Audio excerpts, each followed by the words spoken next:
अस्सलाम वालेकुम नाज़रीन, उम्मीद करता हूँ आप लोग खैरियत से होंगे। नाज़रीन, एक और अहम और दिलचस्प डेवलपमेंट्स वो ये है कि निगरान सेटअप के लिए IMF का नुमाइंदा भी निगरान सेटअप में अपने वज़ीर आज़म और वज़ीर ख़ज़ाना के लिए नाम पेश करेगा।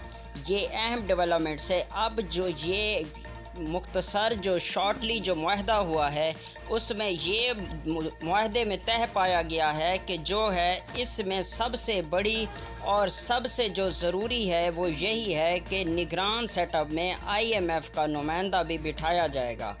और उसमें जिस तरह मुख्तलिफ़ पार्टीज़ अपने निगरान वज़ीर आला के लिए ख़ज़ाना के लिए नाम पेश करते हैं, इसी तरह IMF भी अपना जो है निगरान सेटअप में वज़ीर आज़म और जो वज़ीर ख़ज़ाना होगा उनका नाम पेश करेंगे। नज़रीन, इस चीज़ पर सबसे अहम और ज़रूरी डेवलपमेंट्स ये है कि अब जो अगला ये निगरान सेटअप बनने जा रहा है इसमें निगरान वज़ीर आज़म और निगरान वज़ीर ख़ज़ाना IMF की तरफ से होगा।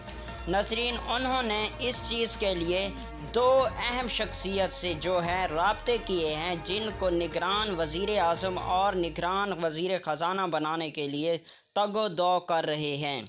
जिस तरह पाकिस्तान की सियासी पार्टियां अपने इक़्तिदार को छोड़ने के बाद एक निगरान सेटअप बनाते हैं मिलकर, जिन पर सबका इत्तेफाक होता है, तो उसी चीज़ पर अब IMF भी अपना निगरान सेटअप और जो है निगरान वज़ीर ख़ज़ाना के लिए नाम पेश करेगी, नाम तजवीज़ देगी। और ना कि नाम तजवीज़ देगी बल्कि ये एक ज़हरी होगा कि तजवीज़ दे रही है, बल्कि वो इस चीज़ पर आमादगी ज़ाहिर करेगी कि इन दो को बनाया जाए।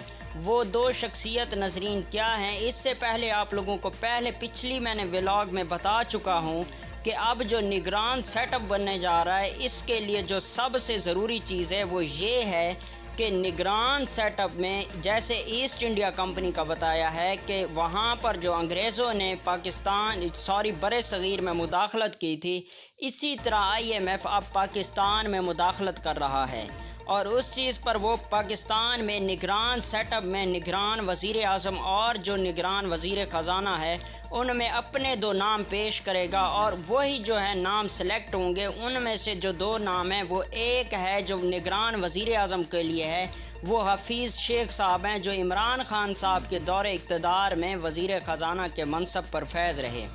और उसके बाद जो बाकिर रज़ा साहब हैं उनको वज़ीर ख़ज़ाना बनाया जाएगा जो चेयरमैन स्टेट बैंक रह चुके हैं। उसके बाद नज़रीन, जो दूसरी और अहम डेवलपमेंट्स वो ये है कि PDM के सरबराह क्यों नाराज़ हैं।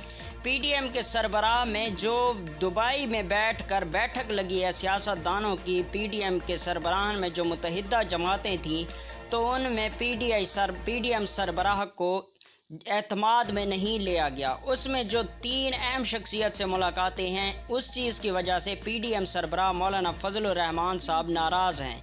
वो कौन सी तीन शख्सियत थी? वो दो शख्सियत गैर मुल्की थी, एक दुबई की थी और एक सऊदी अरब की थी, और तीसरी कुव्वत पाकिस्तान की थी। उनमें जब मुआहदे तय हुए तो उसमें जो PDM का सरबराह था उसको एतमाद में नहीं लिया गया।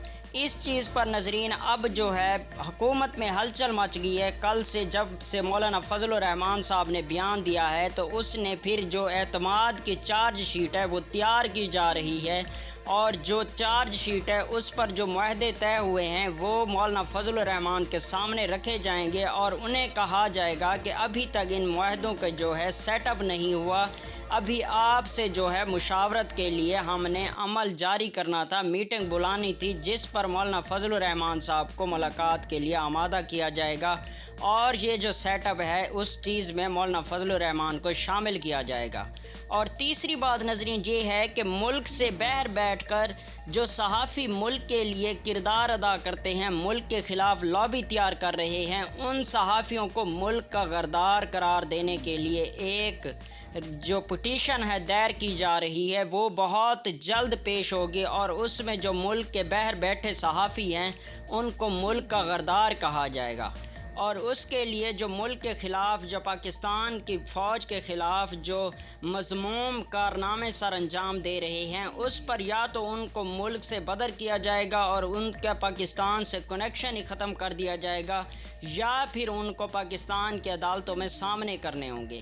اور اس چیز کے لیے ایک پٹیشن دائر ہو رہی ہے۔ اس چیز پر اب ملک کے جو غدار صحافی ہیں وہ ملک سے ہمیشہ کے لیے دفن ہونے جا رہے ہیں، دفع ہونے جا رہے ہیں۔ یہ ایک بہت ہی عالی شان اور اچھی جو پیشن گوئی ہے اور اچھی پٹیشن پیش ہونے جا رہی ہے، جس پر مجھے جو ہے اس چیز پر فخر ہے کہ وہ ملک سے بھاگ کر دوسرے میں جا کر پاکستان کی فورسز کے خلاف اور پاکستان کے خلاف اپنے مذموم کارنامے سر انجام دیتے ہیں، جس پر اپنے ملک کو بدنام کرتے ہیں۔ اس طرح کے صحافی، بے داغ داغدار صحافیوں کو پاکستان میں رہنے کی کوئی ضرورت نہیں ہے۔